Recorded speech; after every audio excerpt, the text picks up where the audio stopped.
Bom dia a todos e todas. Bom, hoje nós vamos iniciar uma nova proposta do curso, que é a resposta ao vivo das perguntas, né, advindas do curso Estratégias e Técnicas Defensivas, e com um debate no nosso grupo, todo mundo conhece, nós levantamos a seguinte questão, que eu acho que foi positiva, que todos participem dessas respostas, sempre convidando uma advogada ou uma defensora pública, ou um advogado e um defensor público, para que tenhamos esse debate. Todas as gravações das respostas elas estarão lá na nossa plataforma, no módulo Respondendo Perguntas, e eu acho que essa proposta é interessante. Para quem consegue hoje participar ao vivo, pode fazer perguntas pelo chat do YouTube. Está passando pelo YouTube, mas não é público, é tão somente para as pessoas que estão com o link que eu passei nos nossos grupos. Tá?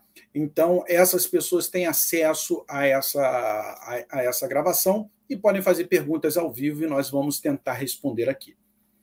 Agradeço desde já a participação da doutora Ana Carla, advogada criminalista aqui do Rio de Janeiro, já participamos de algumas audiências e plenários do júri. Também quero agradecer a participação do Flávio Fernandes, advogado criminalista, excelente tribuno aqui. Ainda não tivemos o prazer de dividir a tribuna em algum plenário, mas isso é questão de encontro de agendas, né, Flávio? Mas conhecemos bastante o histórico do doutor Flávio, temos vários amigos em comum e, portanto, é sempre uma honra debater com pessoas tão bacanas e estão aqui abertas. Isso que é o mais legal. Nós estamos abertos ao conhecimento. Não adianta você ser um grande advogado, uma grande advogada ou defensor e defensora, mas se fechar ao conhecimento. Eu acho que esse debate nosso aqui está muito legal, eu estou aprendendo muito com vocês e espero que vocês também estejam aprendendo um pouquinho desse nosso curso, que eu acho que está muito legal. Estávamos falando aqui em off, que eu estou apaixonado por esse curso. Óbvio que eu sou, né, suspeito em falar, mas eu estou gostando bastante. Bom, mas vamos lá. Vamos lá a nossa pergunta. Uma colega, e eu sei que foi uma advogada criminalista que me passou, ela passou, na verdade, algumas perguntas. Eu dividi por tema e vamos começar tão somente quanto à prova testemunhal. Está lá.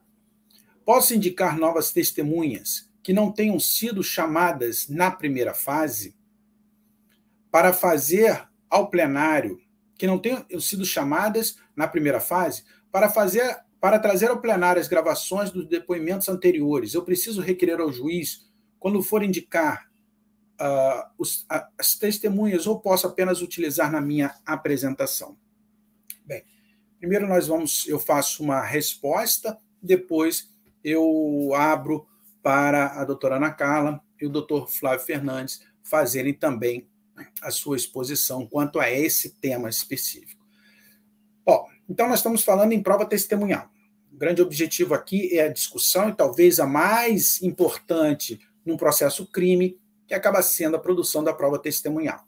No procedimento do júri, nós sabemos muito bem que temos duas fases. A primeira fase, tão somente quanto à admissibilidade da acusação, e depois a segunda fase, que é o plenário do júri. Todos e todas que estão aqui já assistiram ou vão assistir às aulas em que eu estabeleço, por mim, claro, e cada um sempre falo isso muito para todos e todas, eu não quero aqui alterar estilos de ninguém. Claro que eu estou passando a minha experiência, uma experiência de mais de 20 anos, estudando e trabalhando e vendo muitos acertos e muitos equívocos. Então, eu estabeleço ali alguns parâmetros de estratégias, e esses parâmetros, alguns o utilizam, outros não. E mais. Todos aqui sabem, a doutora Ana Carla sabe, o doutor Flávio sabe, que cada processo é um processo. O Tribunal do Júri, então, é uma caixinha de surpresa. Então, nós estamos aqui estabelecendo um padrão, que, claro que, dependendo do caso concreto, vai ser alterado ou não. Bom, eu tenho muito cuidado com a produção de provas na primeira fase. A primeira fase é uma fase mais, no meu ponto de vista, mais hermética. E a defesa tem que ter uma grande responsabilidade em saber até onde avançar. Então, na primeira fase, nós temos que estabelecer limites. Por quê? Porque a acusação, estrategicamente, começa a utilizar os pontos fracos da defesa na primeira fase em plenário. Então, nosso objetivo aqui, e sabemos que a regra é a admissibilidade da acusação, o nosso objetivo na primeira fase é não criar possibilidade de argumentação acusatória. Ponto. Ou seja, a regra é que nós já teremos uma admissibilidade da acusação. Vamos estabelecer técnicas, estratégias e brigas para que isso não aconteça. Mas se nós, responsavelmente, já soubermos disso, já soubermos que nós temos essa chance de admissibilidade, talvez minimizar danos na primeira fase é o melhor, no meu ponto de vista, é a melhor estratégia. Por isso que na nossa, salvo engano, quarta aula, eu sempre falo, cuidado com testemunhas que podem ser diabólicas para a defesa. Cuidado, Flávio, por exemplo, com testemunhas de caráter na primeira fase. Eu tenho uma grande preocupação, e eu vejo no dia a dia, que testemunhas de caráter que não vão servir para alterar a admissibilidade da acusação, não vão servir, salvo se a hipótese for excepcionalíssima, em eventual legítima defesa, mas a regra é que elas não são úteis para afastar a admissibilidade da acusação, elas podem sim trazer informações negativas ao fato, ó, Janeiro já está com a gente, ao fato e ao acusado de forma muito cruel à defesa. Eu coloquei lá na nossa aula alguns exemplos que eu já identifiquei. Então, primeiro ponto de uma prova testemunhal. Cuidado em produção de prova testemunhal na primeira fase. Tenham responsabilidade em saber seus limites defensivos. Ponto. Mas a pergunta da colega é: eu não utilizei uma testemunha na primeira fase. Poderei fazê-lo na segunda fase? Claro. Na verdade, essa é a minha regra. Eu minimizo a produção de prova testemunhal na primeira fase, quase não arrolo prova testemunhal na primeira fase, salvo se for uma hipótese objetiva quanto às questões fáticas, e o faço no artigo 422. Na verdade, nós temos, quanto à prova testemunhal principalmente, dois momentos de extrema relevância. É a resposta e o 422. Muitas das vezes, esses momentos são momentos que a omissão ela é técnica, ela é estratégica. Então, nós estudamos toda a investigação para, talvez, na resposta, nada fazermos. Mas já sabemos qual será o elo defensivo para o objetivo da primeira fase. Depois, imaginemos que haja admissibilidade da acusação, aí nós temos que analisar no 422 as postulações probatórias e realmente saber quais são os nossos alcances. Aqui não são limites. A diferença da postulação da prova para a primeira e segunda fase é que na primeira trabalhamos com limites. Aqui na segunda trabalhamos com alcance probatório. Até onde podemos chegar com a produção de prova na segunda fase, no artigo 422. Posso utilizar, arrolar testemunhas não arroladas na primeira fase, não produzidas na primeira fase? Resposta: claro, sim. Dica imprescindível, que a palavra será repetida de propósito, que no 422 arrolemos testemunhas com a cláusula de imprescindibilidade. Aquela lá prevista no artigo 461 do Código de Processo Penal. Por quê? Porque, eventualmente, se essa testemunha for encontrada, cuidado, já tive um caso desse muito complexo, for encontrada, leia-se, intimada e não comparecer, poderemos requerer o adiamento daquela sessão plenária. Porque se ela não for classificada como imprescindível, o juiz não estará obrigado a adiar. E aí não adianta nós discutirmos plenitude de defesa, porque houve uma omissão lá no artigo 422 pela própria defesa. Bom, Denis, mas posso adiar um plenário pela testemunha arrolada, ainda que não classificada como imprescindível? Claro que pode, óbvio que pode, discutindo toda uma questão de plenitude de defesa, mas daí nós teremos que justificar, esse é o ponto principal, justificar a importância dessa testemunha. Tá certo? Então, a primeira resposta é muito simples. Posso utilizar testemunha na primeira fase. Aliás, na segunda fase. Não arroladas ou não produzidas na primeira fase? Sim. Posso repetir? Claro que sim. Vai repetir naquilo que for pertinente, né? E positivo à defesa. Sempre, né, nos limites que nós temos como previsão legal, 8 para a primeira fase, 5 para a segunda fase, para cada defesa ou para cada fato imputado. Mas a pergunta da colega, ela vai além. Ela diz o seguinte, e imaginemos que uma testemunha seja ouvida na primeira fase, mas ela não é encontrada ou não aparece na segunda fase. O juiz não adia, porque, na verdade, eu nem mesmo vou conseguir mais encontrar essa testemunha. Eu posso utilizar aquele material lá da primeira fase, na segunda fase? Sim, pode. Agora, nós temos que ter uma análise prática disso. Cada juiz é um juiz, no Brasil inteiro. Cada plenário é um plenário, sabemos muito bem disso. Doutora Ana Carla, doutor Flávio, atuam aqui muito na capital, sabe que o juiz do primeiro é diferente do segundo, do terceiro e do quarto. Eu sou titular do segundo, já fui titular do terceiro, mas já atuei em todos os tribunais ali. Cada juiz tem um segmento. Bom, primeiro de tudo, se a testemunha foi utilizada na primeira fase e arrolada pela defesa, esse é o ponto, e arrolada pela defesa na segunda fase e ela não comparecer, veja que essa é uma prova defensiva.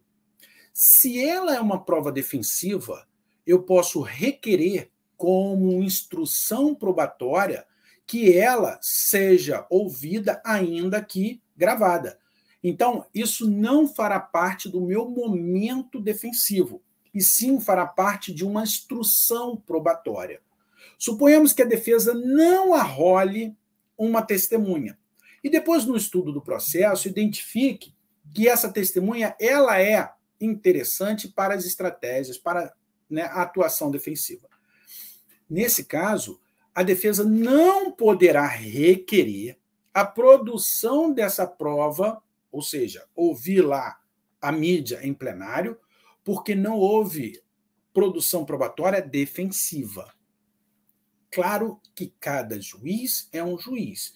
Essa é a questão de produção probatória, é a técnica quanto à produção probatória. Mas há juízes que autorizam essa utilização a partir do princípio da comunhão das provas? Sim, poderá sim utilizar, mesmo que nós não tenhamos ali a rolar daquela testemunha, na fase instrutória em plenário, poderá ser utilizado todo o depoimento gravado. Por que eu crio essa ênfase a todo o depoimento gravado? Porque imaginemos a seguinte situação. O doutor Flávio está com um caso e, nesse caso, ele vislumbrou que do minuto 4 ao minuto 7 de uma prova gravada fosse interessante para a defesa. Então, ele não quer passar todo o depoimento. Ele quer passar o depoimento do minuto 4 ao minuto 7. O que ele fará? Ele, antes do início do plenário, vai conversar com o juiz, com a estrutura daquele plenário, e vai falar, olha, eu, na minha fala, passarei, para já deixar engatilhado, né, Flávio? Na minha fala, eu passarei lá do minuto 4 ao minuto 7. Tá bom, o juiz não tem que deferir, ou indeferir. Se indeferir, aí é para consignar em ata, violação completa do devido processo legal, violação completa da plenitude de defesa, mas, em regra, não há indeferimento, porque não há cabimento desse indeferimento. E, nesse caso, se ele vai utilizar parcela do depoimento, essa parcela do depoimento serve como sustentação defensiva. Logo, essa parcela do depoimento fará parte do seu momento de sustentação nos debates. Então, para nós resumirmos, posso utilizar testemunha produzida na primeira fase e na segunda fase? Sim. Se a testemunha for defensiva, nenhum problema, continua ali após as testemunhas da acusação, a oitiva da testemunha de defesa. Se a testemunha não for da defesa, posso utilizar? Sim, mas aí o nosso fundamento é pelo princípio da comunhão das provas. E nesse princípio da comunhão das provas, há o requerimento ao julgador. Posso utilizar parcela desse depoimento como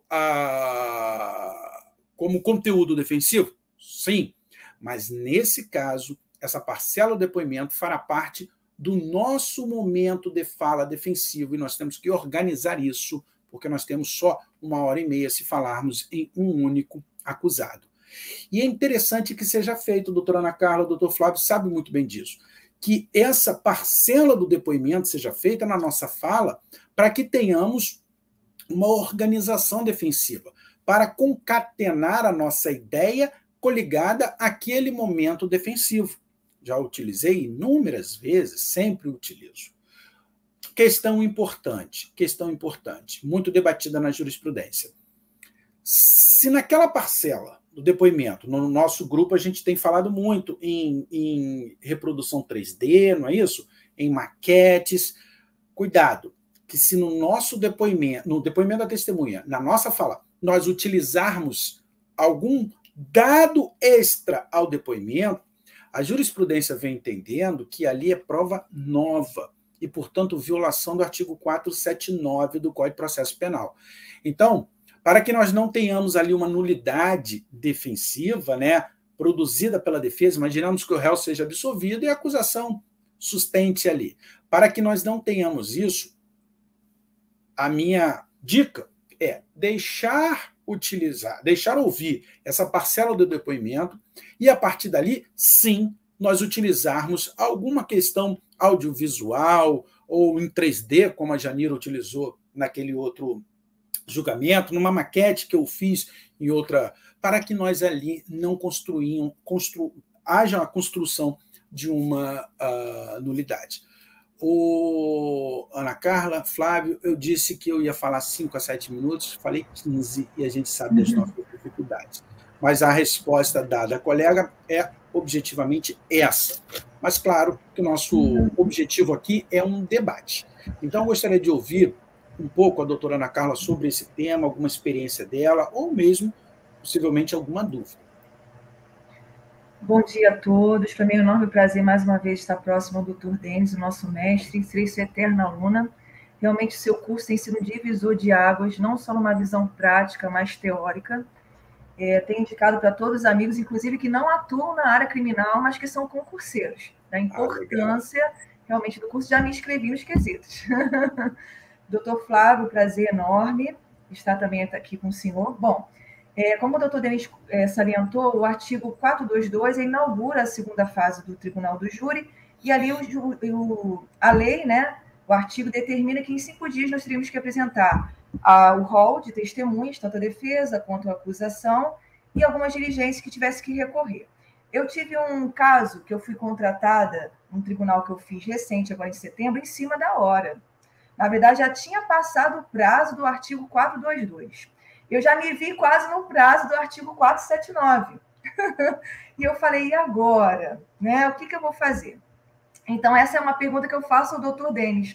Podemos utilizar o artigo 479 como um bote de salva-vidas, com uma estratégia defensiva para arrolar uma testemunha que não foi arrolada no prazo do artigo 422 e fazer algumas outras diligências, doutor? Essa é uma pergunta bem interessante, bem interessante. Eu te respondo na prática. Tá? No meu plenário, não há problema algum. No meu tribunal, não há problema algum. Tanto para a acusação quanto para a defesa, tanto o juiz que atua quanto a juíza, eles reconhecem a possibilidade probatória como uma vertente do contraditório. Então, não há problema algum, e eu, tecnicamente, né, teoricamente, vamos dizer assim, eu também não vislumbro qualquer dificuldade nesse sentido, conquanto que tenhamos lá esse prazo estabelecido no 479. Eu vou ter um caso agora, na quinta-feira, que ontem de noite, a família me procurou através de uma advogada e que nós temos que substituir a testemunha. Ali eu tenho um problema, porque se eu requerer essa substituição hoje, o Ministério Público possivelmente será intimado amanhã e nós não vamos seguir ao prazo do artigo 479. Vislumbro já um possível adiamento desse plenário. Há tribunais, digo, por exemplo, no terceiro tribunal do júri, o juiz entende que, tanto para a acusação quanto para a defesa, não há diferenciação entre acusação e defesa, é que os prazos para rolar testemunhas estão estabelecidos em lei.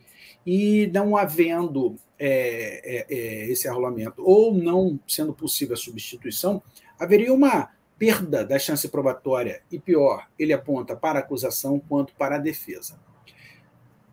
Já conversei com ele, inclusive, teoricamente, eu entendo que não é uma questão correta, em virtude do contraditório, se nós requerirmos pelo artigo 479 do Código de Processo. Até porque, diferente, por exemplo, do sistema da Common Law, o sistema da Common Law, toda a produção de prova é aquela que deve ser justificada de forma precedente. Justifica-se a produção probatória. Nós não temos determinação legal de justificativa quanto à prova. As provas podem seguir de forma abertas, conquanto que estejam as partes presentes em plenário ou na audiência e, portanto, estabeleçam ali o conhecimento da sua produção no momento. Então, Ana Carla, te respondendo, teoricamente é possível que haja substituição até o 479? Teoricamente é possível, especialmente para a defesa, em virtude da plenitude de defesa. Há juízes que indeferem? Sim. E eu dou um exemplo, o terceiro tribunal do júri é assim, tanto para a acusação quanto para a defesa, deixa-se aqui bem claro. E aí, óbvio, que nós vamos estabelecer essa discussão no tribunal face a eventuais nulidades em virtude da quebra do contraditório. Te respondi? Sim, claro, doutor. Doutor Flávio. Em primeiro lugar, bom dia a todos e todas aqui presentes. Quero dizer que é uma honra, tá, estar aqui com vocês. Denis, que é um grande defensor público, um grande defensor das garantias fundamentais, um grande defensor do direito de defesa, tá? Mas, além disso, que eu já falo há bastante tempo, para ex-alunos, para colegas, eu já não dou aula há bastante tempo na graduação, são diversos cursos de Tribunal do Júri muito bons. Mas esse curso do Denis, especialmente, eu já falo isso há muito tempo, na minha limitação profissional de dar um palpite ou uma orientação, eu acho o melhor curso. Acho melhor, primeiro, porque eu fui professor durante um bom tempo. Segundo, porque eu sou tribuno do júri. E eu analiso, às vezes, quando dá, eu assisto alguma coisa. E o Denis, realmente, ele tem uma didática muito boa e ele traz a prática, tá, para a teoria, para o meio acadêmico. Então, é um curso, assim, e a sua didática é muito boa. Isso é interessante, tá? Mas, para a gente não perder tempo, porque senão eu vou ficar falando só de você, até amanhã. Eu sou assim, nós somos assim. Bom, as perguntas, eu estou até com elas aqui. Você já respondeu, já praticamente dissecou tudo que tinha que falar sobre isso. Em relação à primeira pergunta, ela é bem simples, né?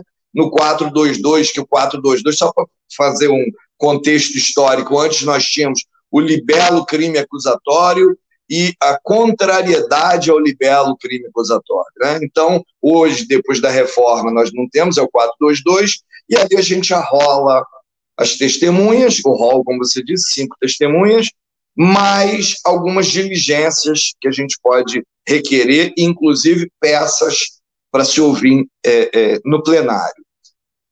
Continuando nesse contexto histórico, só para dar um parâmetro aqui a minha resposta, que não é uma resposta, somente uma complementação, antes, Denis, nós que atuamos no júri antes da reforma da 11.689, antes de 2008, a gente lembra lá do artigo 466, parágrafo 1º, que a defesa poderia ouvir tudo e mandar leitura de peças, e às vezes alguns julgamentos se estendiam por dias, não por horas, por dias por conta daquilo. O 473, com a reforma, ele veio justamente para limitar isso. E aí você fica o seguinte, bom, como pode limitar a minha prova, a minha produção de prova no plenário do júri, se no plenário do júri, no procedimento do júri, eu tenho ali a plenitude de defesa, que é mais que a ampla defesa. Então, como é que eu vou ser limitado? E aí esbarra no que você falou. O entendimento de juízes, doutora Ana Carla, me perdoe que eu também não me referi, porque eu acabei me empolgando aqui falando do curso Denis. É uma honra, eu acompanho seu trabalho de muita qualidade como advogada, como no plenário, então é uma honra. E buscando o que a doutora falou, em relação à produção, a uma pergunta que a doutora fez. Como nós poderíamos limitar? E o juiz? Cada juiz é de uma forma. Aí a doutora falou sobre concurseiros, né, entre aspas. E aí o concurseiro, eu lembro que eu já dei aula em curso e eu falo o seguinte, vem cá, se caiu uma questão bem prática, é possível liberdade provisória em crime hediondo? Se você estiver fazendo um concurso para a Defensoria Pública, sim, e fundamenta. Se for para o Ministério Público, não, e fundamenta. E se for para a magistratura, procura saber quem está na tua banca. Então, isso aqui eu falei para concurseiros, mas serve para a gente. Você tem que saber quem está na tua banca. Quem é o juiz?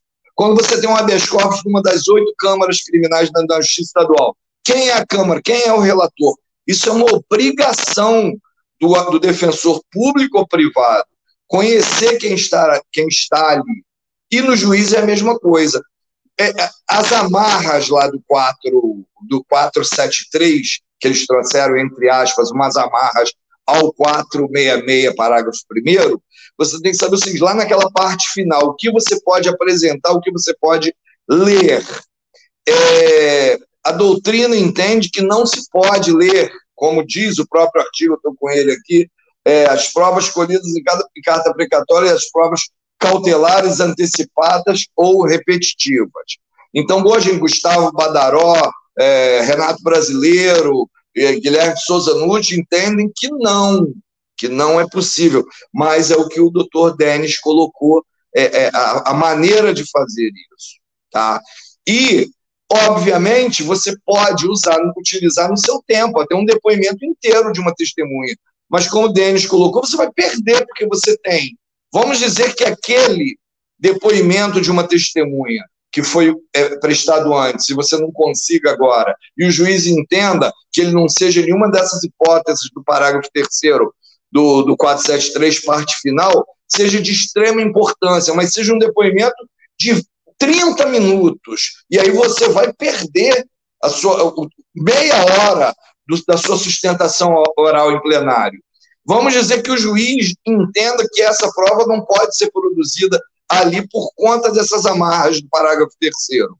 E aí a gente tem que tentar brigar com isso, né? Brigar no bom sentido, obviamente, explicar, como o doutor Denis colocou, fundamental o porquê daquilo.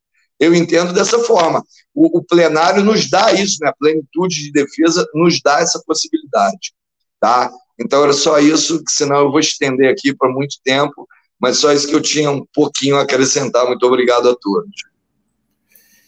Não, é isso, Flávio. E primeiro te agradecer, claro, né, as palavras elogiosas aí, creditadas à amizade, mas você colocou uma questão que é necessária de nós abordarmos, de fato.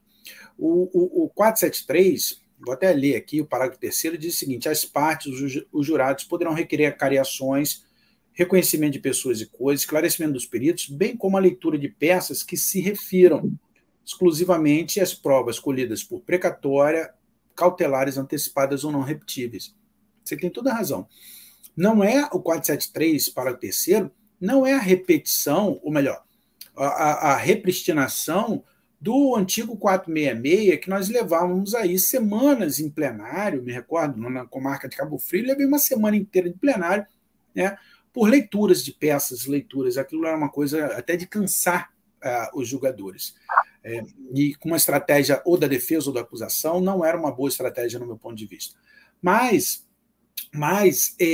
de fato, a gente não pode abrir um espaço para que as partes, não só a acusação, a defesa, mas para que as partes utilizem todo o material produzido na primeira fase, ali na segunda fase, porque senão a gente vai repristinar o 466.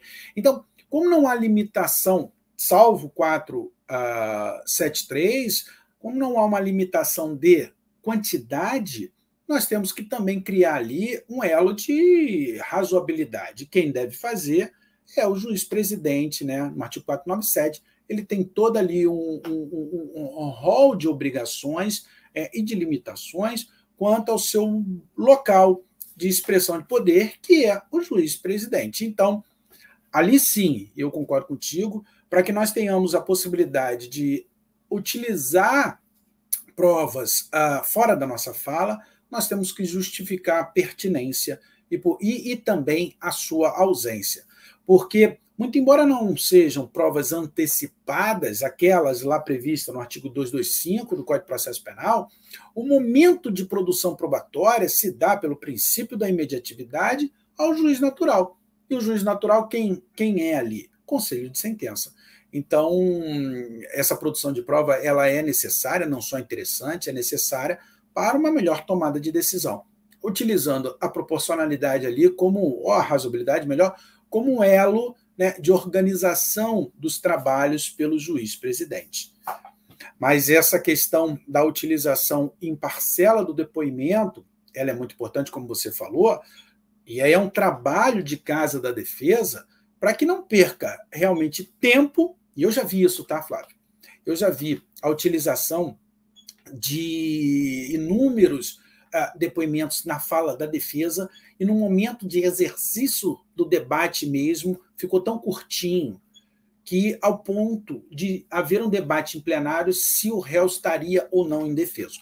Então, essa é uma preocupação que a defesa realmente tem que ter. Bom, nós já passamos aí, estamos chegando a 30 minutos, não sei quantas pessoas estão com a gente pelo YouTube, se alguém tiver alguma dúvida, a Janira já se mostrou aqui presente, a Tarine também. Se alguém tiver alguma dúvida sobre esse ponto específico, coloque aí no chat. Senão, a gente vai encerrar, né, Flávio, ou Ana Carla, que nós organizamos ali mais ou menos 30 minutos, até para que as pessoas assistam essa resposta de forma mais objetiva. Vocês querem falar mais alguma coisa?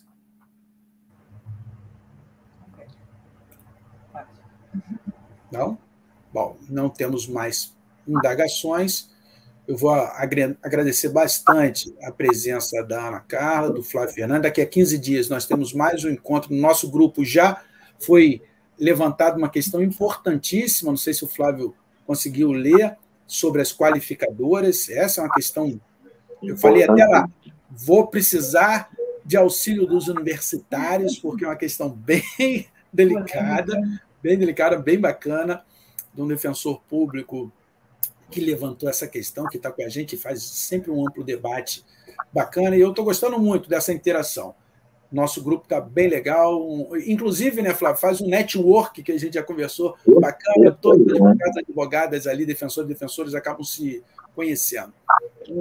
Bom dia para vocês, obrigado aí pela presença, quem estiver aqui no chat, ou da Ana Carla e do Flávio. Muito legal. Dani, muito obrigado, gostei muito, tá? Gostei muito de estar contigo aqui, sempre um prazer. Doutora Ana Carla também, há muito tempo eu não lhe via, mas estamos aí, as coisas voltando ao normal e estaremos juntos muitas outras vezes, tá bom? Muito obrigado pela oportunidade. Obrigada, professor, pela oportunidade, é um prazer rever o doutor Flávio, e agradeço a Deus também por essa oportunidade. Muito obrigada, foi muito importante. Obrigado, Janira, também. Tchau, tchau, pessoal. Tchau.